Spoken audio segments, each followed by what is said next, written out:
హరే రామ హరే కృష్ణ.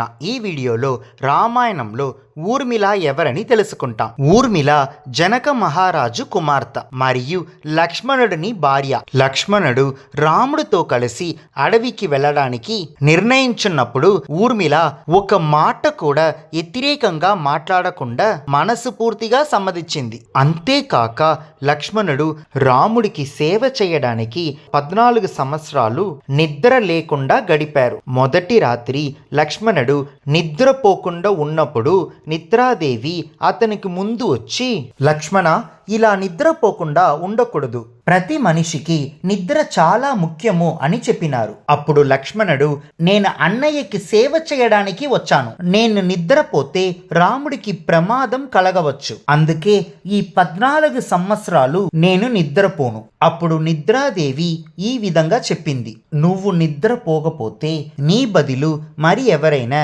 నిద్రపోవాలి, అలాగే వారు నీకంట రెట్టింపు నిద్రపోవాలి. అప్పుడు లక్ష్మణుడు అన్నారు, అయితే నా భార్య ఊర్మిళ దగ్గరకు వెళ్ళి చెప్పండి, ఆమె నా బదులుకు కూడా నిద్రపోతుంది. నిద్రాదేవి ఊర్మిళ దగ్గరకు వెళ్ళి ఈ విషయమంతా చెప్పింది. ఊర్మిళ నిద్రాదేవితో చెప్పినారు, నేను నా కోసం కూడా నా భర్త కోసం కూడా నిద్రపోతాను అని చెప్పినారు. అప్పుడు నిద్రాదేవి చెప్పినారు, ఊర్మిళ, బాగా ఆలోచించుకో, నీ కోసం 8 గంటలకు నిద్రపోవాలి, లక్ష్మణుడి కోసం 16 గంటలు నిద్రపోవాలి, మొత్తం రోజుకు 24 గంటలకు నిద్రపోవాలి అని చెప్పినారు. దీనికి ఊర్మిళ తపస్సుగా భావించి అంగీకరించి మరియు 14 సంవత్సరాలు నిద్రపోయింది. ఇది ఈ విధంగా రామాయణంలో చెప్పబడిన కథ. ఇది ఊర్మిళ యొక్క గొప్ప త్యాగం. అందుకే మన ఈసీజీ కార్డ్స్లో ఊర్మిళకు పాజిటివ్ సింబల్ ఇచ్చినాము. ఇంకా ఊర్మిళ గురించి